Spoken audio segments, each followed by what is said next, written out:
Tetulia football মাঠে CPIM পার্টির উদ্যোগে ঐতিহাসিক সমাবেশে কী বার্তা দিলেন কমরেড মীনাক্ষী মুখার্জি। এখন শুনুন বিস্তারিত। ভয়মুক্ত, দুর্নীতিমুক্ত, সাম্প্রদায়িকতা মুক্ত বাংলা গড়তে বাংলা বাঁচাও যাত্রায় সামিল হয়ে স্বরূপনগর সিপিআইএম পার্টির ১ নম্বর এরিয়া কমিটির ডাকে তেঁতুলিয়া ফুটবল মাঠে ঐতিহাসিক সমাবেশে উপস্থিত হয়ে কমরেড মীনাক্ষী মুখার্জি স্বরূপনগর ব্লকের বাঁকড়া গোকুলপুর গ্রাম পঞ্চায়েতের বড় বাঁকড়া আজিজিয়া হাই মাদ্রাসার পরিচালন সমিতির নির্বাচনে 10 বছর পর বাম কংগ্রেস ও আইএসএফের জোটকে সাধুবাদ জানিয়ে বলেন, স্বরূপনগরের মাটি শহীদ নুরুল ইসলামের মাটি, এটা গণ আন্দোলনের পীঠস্থান। স্বরূপনগর সারা বাংলাকে আগামী দিনে পথ দেখাবে। বলতে গিয়ে তার বক্তব্যে কী বার্তা দিলেন শুনতে চোখ রাখুন আজকের স্বরূপনগর পত্রিকার অনলাইনে। সবার প্রথম আপনাদেরকে লাল সালাম। গত পরশুদিন আপনারা অলরেডি এ রাজ্যের গুন্ডাদেরকে একটা বার্তা দিয়ে দিয়েছেন যে যেখানে মানুষ এক হবে সেখানে তৃণমূলের টিকিট কেটে যাবে। গত পরশুদিন আপনারা মাদ্রাসার নির্বাচনে যে জয়লাভ করেছেন তার জন্য আপনাদেরকে লাল সালাম। আচ্ছা, আমরা মাদ্রাসায় জিতলে কি হয় আর ওরা মাদ্রাসায় জিতলে কি হয়? আমরা মাদ্রাসায় জিতলে মাদ্রাসাতে বাচ্চাদের লেখাপড়ার পরিকাঠামো উন্নত হবে, আর ওরা মাদ্রাসায় জিতলে বাচ্চাদের মিড ডে মিলের চাল আর ডিমের আধা ওরা নিজেরা খেয়ে নেবে, ওদের পেট ভরছে না। তাই গোটা রাজ্য জুড়ে শুধু মাদ্রাসাতে নয়, 26-এর নির্বাচনে কি হবে গো?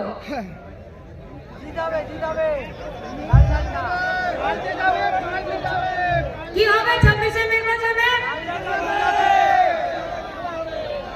দুনিয়া একদিকে থাকবে, স্বরূপনগর একদিকে থাকবে। জিতবে স্বরূপনগর। বাদুড়িয়া তাহলে তো আশেপাশে আমরা আরো অনেকগুলো জিতবো। কি জিতবো তো? আর আমরা যদি জিতে যাই তাহলে তৃণমূলের গরু চুরি বন্ধ, তৃণমূলের বালি পাচার বন্ধ, তৃণমূলের মাটি পাচার বন্ধ, তৃণমূলের গাছ কেটে দেওয়া বন্ধ। এই গোটা রাস্তা জুড়ে এই অকর্মণ্য, অপদার্থ, নির্লজ্জ, বেহায়া তৃণমূলের দলটা নিজেদের ভিডিওকে আর সরকারকে আর প্রশাসনকে ব্যবহার করে এত বছরের পুরনো গাছগুলোকে কেটে কেটে বেঁচে দিয়েছে।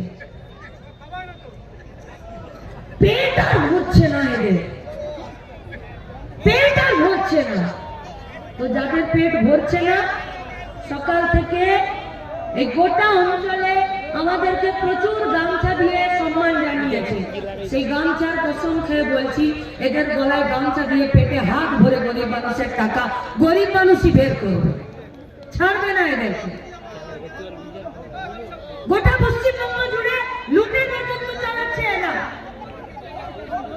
এই লুটের রাজত্বে মারা যাচ্ছে এই রাজ্যের বেকার যুবরা, ছাত্ররা, আমাদের ভাইরা। এই রাজ্যে আমার আগে আপনারা এখানে দীর্ঘক্ষণ ধরে শুনছেন। নিশ্চিতভাবে আমার অনেক কথা আমাদের আগে নেতৃত্বরা বলেছে। ভোট আসবে আর এরা এই টাকা ব্যবহার করে কেউ এরোপ্লেনে চাপবে, কেউ পাড়ায় পাড়ায় দারুর দোকান ফ্রি করে দেবে, কেউ পাড়ায় পাড়ায় খিচুড়ি আর মাংস করবে, আর গরিব পাড়াতে এরা ফিরে টাকা ভর্তি থলি নিয়ে আর ভোট কিনতে যাবে। আর ভোট জিতে যাবার পরে ওষুধে ভেজাল করবে। ভোটে জিতে যাবার পরে ওষুধ কোম্পানিগুলোকে দেখবে না যে এরা ঠিক ওষুধ বানাচ্ছে কি বানাচ্ছে না। সেই ওষুধ সরকারি অর্ডার পাবে।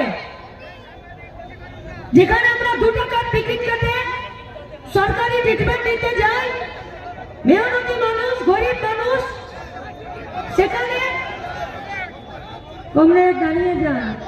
গণশক্তি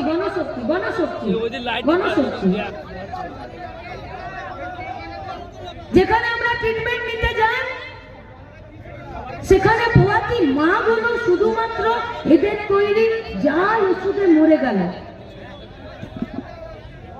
তড়িঘড়ি যখন আমরা লড়াই আন্দোলনে নামলাম, অ্যাটেম্প টু মার্ডার কেস দিয়েছে।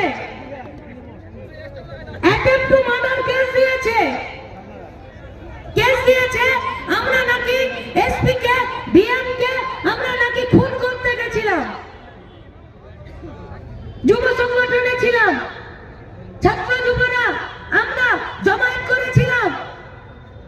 5-5টা পোয়াতি মেয়ে বাচ্চা হবে, তখন তাদেরকে যে স্যালাইন দিল, সেই স্যালাইনে কারো পেটটা বড় হয়ে গেল, কারো পেচ্ছাপ বন্ধ হয়ে গেল, কারো বাচ্চাটা মরে গেল।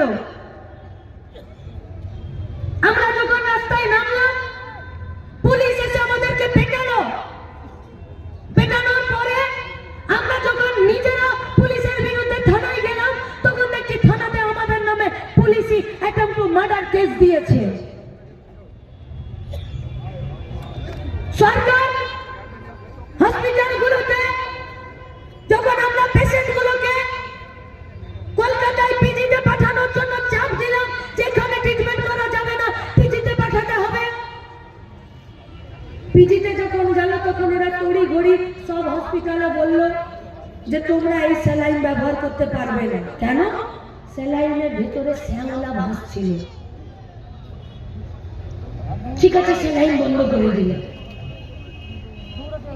তাহলে প্রতিদিনে পশ্চিমবঙ্গে সরকারি হসপিটালে, বেসরকারি নার্সিং হোমে যে স্যালাইন গুলো প্রয়োজন হয়, সেই স্যালাইন আসবে কোথা থেকে? রাতারাতি কোথা থেকে আসবে? রাতারাতি যে স্যালাইনটা ফ্রিতে পাওয়া যেত হসপিটালের ভেতর থেকে, বললো সেই স্যালাইনটা বাইরে 22 টাকাতে কিনে নিতে হবে। মানে সরকারি হসপিটালে জাল স্যালাইনটা বন্ধ করলো, কিন্তু বাইরের ওষুধের দোকানগুলোতে জাল স্যালাইনটাই দিয়ে রেখে দিল। আমাদেরকে কোর্টে যেতে হলো, বেল নিতে হলো, অ্যাটেম্প টু মার্ডারের কেস থেকে আমাদেরকে জামিন নিতে হলো। ঠিক তখন খবর আসছে যে জাল ওষুধে জলপাইগুড়িতে আরো একটা পোয়াতিমা মরে গেল, আরো একটা বাচ্চা মরে গেল। বামপন্থীদেরকে অ্যাটেম্প টু মার্ডার কেস দিয়ে, বামপন্থীদেরকে পিটিয়ে, লাল ঝান্ডাকে জেলে ভরে দিয়ে মানুষকে বাঁচাতে পারলো? আচ্ছা, কারা পাচ্ছে এই জাল ওষুধ তৈরি করার বরাত? কারা পাচ্ছে এই জাল ওষুধ বানানোর টেন্ডার? আমরা গেলাম হাড়িতে, হাত দিতে গেলাম হাড়িতে, যে বাইরে ঘুরে লাভ নেই, এখানে বন্ধ করছি, ওরা বাজারে এই স্যালাইন চালিয়ে দিচ্ছে। হসপিটালে বন্ধ করছি, এরা বাজারে বাচ্চাদের টিকাকে চালিয়ে দিচ্ছে। আমরা হাড়িতে হাত দিতে গেলাম, হাড়িতে হাত দিয়ে দাও। ছাত্র যুবরা কলকাতাতে ড্রাগ কন্ট্রোলার অফিসে গেলাম। রাজ্যের ড্রাগ কন্ট্রোলার অফিস, কেন্দ্রের ড্রাগ কন্ট্রোলার অফিস কি বললো? ভয়ানক অভিজ্ঞতা। বলছে আমাদেরকে কলকাতাতে বসে আমাদেরকে গোটা পশ্চিমবঙ্গ থেকে নিচের দিকে, দক্ষিণের দিকে এতগুলো রাজ্যে আমাদেরকে ডিউটি করতে হয়, যে আমাদের কাছে সরকারি স্টাফ আছে 4 থেকে 5 জন। আমরা এখানে বক্তৃতা করছি বাংলাকে বাঁচানোর জন্য। আমরা আপনাদেরকে ভয় দেখাতে এসেছি, ভয়। कभी कभी डर अच्छा होता है, डर से ही साहस का जन्म होता है, डर से ही लड़ने का उम्मीद नजर आता है, और डर से ही डर कर जब हम लोग आगे निकलेंगे तो जो लोग हम लोगों को डराना चाहते हैं, আমরা যখন ওদেরকে ভয় পাওয়া ছেড়ে দেব তখন ওরা আমাদেরকে ভয় পেয়ে যাবে। তাই আপনাদেরকে আমরা ভয় দেখাতে এসেছি যে কাকে ভয় করবেন? তৃণমূলের গুন্ডা, বিজেপির দাঙ্গাবাজকে, পিস্তলকে, বোমাকে, বারুদকে, লাঠিকে, পুলিশকে, নাকি আপনার জীবনের জন্য যেটা প্রয়োজন সেই ওষুধটাকে? ড্রাগ কন্ট্রোলার অফিস বলছে আমাদের কাছে 4-5 জন লোক আছে। আমরা যদি একটা রাজ্যের কোনো স্যালাইন তৈরির জায়গাতে, ফ্যাক্টরিতে যাই, তাহলে সব দেখাশোনা করে ফিরে আসতে আমাদের 7 দিন লাগে। তাহলে মাসে আমরা 4 জন মিলে মোটে 4টা এই স্যালাইন তৈরির, ওষুধ তৈরির কারখানাকে আমরা মুআয়না করতে পারি। আমরা বললাম আপনাদের কাছে লোক নেই? বললো না, লোক নেই। কেন লোক নেই? কারণ সরকার চায় না সেখানে রিক্রুটমেন্ট করতে। পশ্চিমবঙ্গের বেকার ছেলেগুলো এদিক ওদিক পড়ে আছে, বাইরের রাজ্যে পড়ে আছে। যদি 4 জন মিলে সব ওষুধ তৈরির কারখানাগুলোতে ছানবিন করে, তার প্রতিদিন হাজার হাজার স্যালাইন লাগে। পারে নাকি একটা ড্রাগ কন্ট্রোলার অফিস? না তো রাজ্য का অফিস না তো দিল্লি का অফিস, দুজনে মরতে ছেড়ে দিয়েছেন, মরতে সম্পর্ক। আপনি যখন ডাক্তার দেখাতে যান, ডাক্তার যখন আপনার নাড়ি টিপে আর আপনার প্রেসার, আপনার ওজন দেখে, আপনার টেম্পারেচার নিয়ে কানে ওই স্টেথোস্কোপটা গুঁজে নিয়ে আপনার বুকে যখন হাত দেন আর যখন খসখস করে কাগজের উপরে লেখেন, তখন আপনি ওকে কোরআনের উপরে হাত দিয়ে নাকি গীতার উপরে হাত দিয়ে আপনি ডাক্তারকে দিব্যি করান যে সত্যি করে বলুন তো আমার যেটা হয়েছে সেটাই লিখছেন কিনা? কেউ করেন? কেউ? ডাক্তার যখন আপনার প্রিয়জনের শরীরটাকে অপারেশন থিয়েটারে নিয়ে গিয়ে অপারেশনের টেবিলে নিয়ে গিয়ে আর কাটাছেঁড়া করে, তখন আপনি বাইরে বলেন যে আমি ভিডিওতে সবটা দেখবো, আমাকে দেখাও। দেখতে চান? তখন আমরা ডাক্তারবাবুকে হাত জোর করে কি বলি? ডাক্তারবাবু আমার প্রিয়জনটাকে বাঁচিয়ে নিন। সে আমার বাপ হতে পারে, সে আমার মা হতে পারে, সে আমার বউ হতে পারে, সে আমার বাচ্চা হতে পারে, সে আমার স্বামী হতে পারে। ডাক্তারের সাথে আমাদের একটা আস্থার সম্পর্ক, আস্থা। ডাক্তার একটা প্রেসক্রিপশন লিখে দেয়, সেই প্রেসক্রিপশনটা নিয়ে দোকানে গিয়ে বলি যে ওষুধগুলো দিয়ে দিন আর খামের উপরে লিখে দিন কোথায় কখন খেতে হবে, খাবার আগে না খাবার পরে, দিনে 4 বার না দিনে 5 বার না দিনে 2 বার। ডাক্তার বলে দেখুন 3 নম্বর ওষুধটা যে বলেছে সেইটা নেই, একটা অন্য কম্পিটিশনে ওষুধ আছে, অন্য কোম্পানির আছে, দিয়ে দেবো। আমরা বলি রোগটা ঠিক হবে তো? ওষুধের দোকানদার বলে হ্যাঁ ঠিক হবে, এই ওষুধটা না হলে এই ওষুধটা খেলেও চলে। আমরা কেউ বলি যে লিখে দিন কোর্ট পেপারে? বলি কোনো দোকানদারকে যে কোর্ট পেপারে লিখে দিন এই ওষুধটা আমার চলবে কিনা? বলি না। কেন? কারণ ওষুধের সাথে, ডাক্তারের সাথে, ওষুধের দোকানদারের সাথে, হসপিটালের সাথে আমাদের একটি আস্থার সম্পর্ক। রাজ্যের দোকান কাটা তৃণমূল বেহায়াত দলটা ডাক্তারের সাথে, ওষুধের সাথে, ওষুধের দোকানের সাথে আমাদের ওই আস্থার সম্পর্কটাকে কেটে দিয়েছে, নষ্ট করে দিয়েছে। মানুষ এখন ওষুধ কিনতেও ভয় পাচ্ছে, মানুষ এখন ডাক্তারের কাছে যেতেও ভয় পাচ্ছে। আপনাদের জেলা Sagar Dutta hospital dead body ছিল, দিদি এসে বাইরে কাঁদতে থাকলো, রাজ্যের মুখ্যমন্ত্রীর গাড়ি আটকালো। কেন? বললো আমার ভাই মরে গেছে, ডেড বডিটা আমি ছাড়াতে পারিনি। ডেড বডি যখন নিতে গেলাম দেখলাম যে চোখটাকে তুলে নিয়ে বেঁচে দিয়েছে। আর যেটা হসপিটাল, সেখানকার ডাক্তার, সেখানকার প্রিন্সিপাল মরা মানুষের সাথে খারাপ সিনেমা বানিয়ে সহবাস করিয়ে বেঁচে দিচ্ছে। একটা ডাক্তারকে হসপিটালের মধ্যে রেপ করে খুন করে দেওয়ার পরে তার কোনো শাস্তি নেই, তাকে প্রাইজ পোস্টিং দিচ্ছে, বলছে তুমি এখানে না থেকে একটা অন্য মেডিকেল কলেজে চলে যাও। বিচার পাবেন? যতদিন পশ্চিমবঙ্গের তৃণমূল कांग्रेस सरकारটা থাকবে বিচার পাবেন না, क्योंकि ये सरकार झूठ बोलती है, क्योंकि ये सरकार फरेब करती है, क्योंकि ये सरकार झूठा दिलासा देती है, क्योंकि ये सरकार শুধুমাত্র টাকা লুট করে। এই সরকারের মানুষের প্রতি কোনো দায়বদ্ধতা নেই। যদি দায়বদ্ধতা থাকতো তাহলে ওয়াকফের আন্দোলন বলতো না পশ্চিমবঙ্গে করা যাবে না, দিল্লিতে যাও। কেন? না পশ্চিমবঙ্গ নাকি ওদের বাবার জমিদারি, তাই পশ্চিমবঙ্গে ওয়াকফের আন্দোলন করা যাবে না।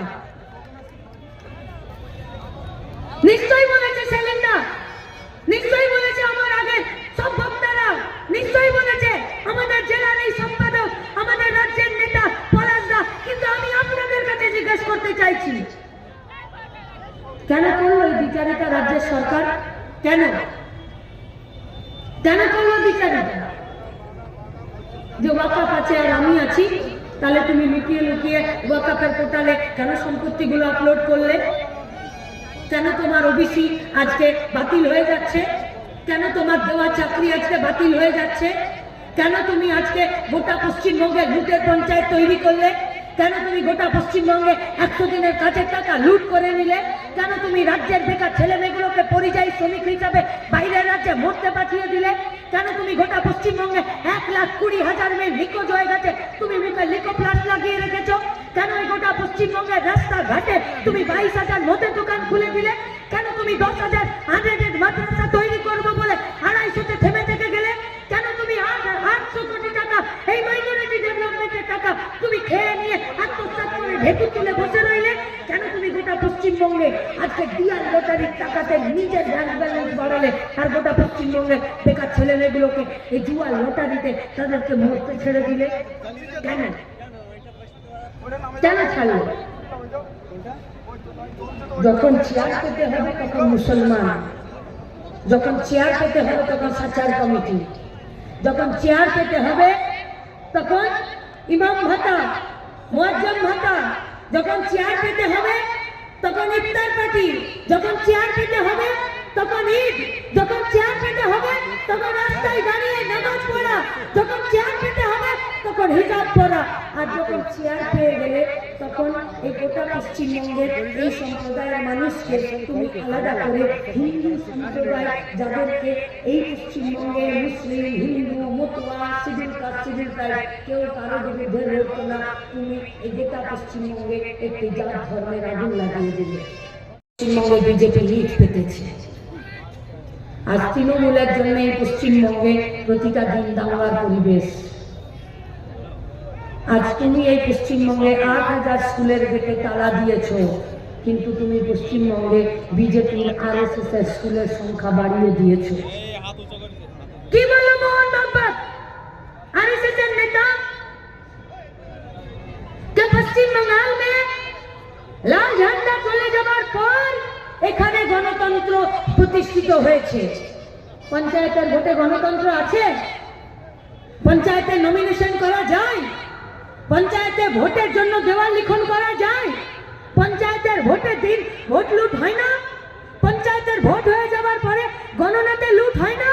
গণনাতেও যদি মারধর করে নিজেরা জিতে যায় তো বিডিওরা এসে, পুলিশ এসে আমাদের হাত থেকে পঞ্চায়েত ছিনিয়ে নেয় না? একে গণতন্ত্র বলে? इसको जमहूरियत बोलते हैं। কিন্তু বিজেপি বলছে যে পশ্চিমবঙ্গে গণতন্ত্র আছে, 2011 পরে জমহূরিয়ত আছে। তাহলে তুমি একটি সম্প্রদায়ের কাঁধে মাথায় পা রেখে তুমি সরকারে গেলে, আর সরকারে যাবার পরে পঞ্চায়েতের ভোটে তুমি সেই সম্প্রদায়ের মানুষেরই ভোট দেওয়াও বন্ধ করে দিলে। কে ছিল রাজিবুল? কে ছিল মনসুর আলম? কে ছিল রিন্টু শেখ? কে ছিল তামান্না? কে ছিল আনিস খান? কে ছিল মইদুল ইসলাম মিদ্দা? কে ছিল? কে ছিল রেজিনা খাতুন? কে ছিল মুস্কান? প্রশাসন যখন নষ্ট হয়ে যায়, প্রশাসন যখন লুটেরাদের রাজত্ব চালায়, প্রশাসন যখন গুন্ডারাজ চালায়, আর গুন্ডারা যখন গুলি ছোড়ে, তখন হিন্দুও দেখে না, মুসলমানও দেখে না। কিন্তু তুমি খাল থেকে কুমির দেখেছ এই পশ্চিমবঙ্গে বিজেপিকে। বিজেপি যখন নিজের খিলাড়ি পাচ্ছিল না, তখন তুমি তোমার 20 বছরের সঙ্গী শুভেন্দুকে সেখানে বন্ধক রেখে এসেছো যে তুই চালা এখন বিজেপি, আমি এখন তৃণমূলে থাকি।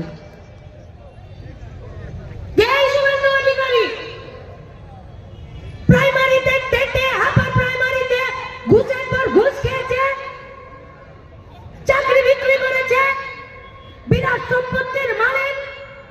মালদা, মুর্শিদাবাদে দায়িত্ব নিয়ে এই গোটা এলাকাতে বিয়েদের কারখানার মালিক করেছে তৃণমূলের নেতাদেরকে, বিড়ি শ্রমিকদেরকে, পরিযায়ী শ্রমিকদেরকে, ভেড়ির মালিকদেরকে, তাদের যারা আছে তাদের কাছ থেকে জমি কেড়ে নিয়ে অন্যরা জমি নিয়ে নিয়েছে। আমি আপনাদের কাছে হাত জোড় করে বিনম্রভাবে প্রশ্ন করতে চাইছি, যারা দূরে দাঁড়িয়ে আছেন। এই পশ্চিমবঙ্গের একদিন নেতা ছিল নেতাজি সুভাষচন্দ্র বসু, এই পশ্চিমবঙ্গের একদিন নেতা ছিলেন চিত্তরঞ্জন দাস, এই পশ্চিমবঙ্গের স্বাধীনতা সংগ্রামীরা ছিল বিনয় মাধব দীনেশ, এই পশ্চিমবঙ্গের নেতারা ছিল জ্যোতি বসু, বুদ্ধদেব ভট্টাচার্যরা।